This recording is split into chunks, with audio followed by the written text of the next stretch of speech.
Welcome to the Python 101, the interactive coding game.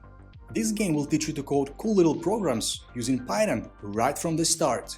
It has 12 levels, and they get more challenging as you level up. But don't worry, I'll guide you every step of the way.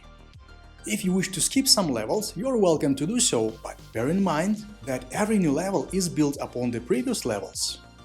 Now, to get the most out of the course, I highly recommend that you build your version of every code that we have here. Tweaking the code and seeing how it affects the output of your program is the best way to learn how to code. I also highly recommend that you take a quiz at the end of every level. Think of it as a mini-boss. Should you need a helping hand with a quiz, you can always refer to the cheat sheet, but don't go there too soon. And take every level as many times as you need until you're happy with your score. And finally, we don't have to install any software to play the game.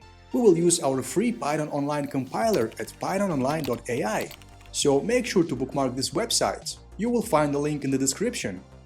And that's it for the briefing. Time to code our first little program. Let's start the game.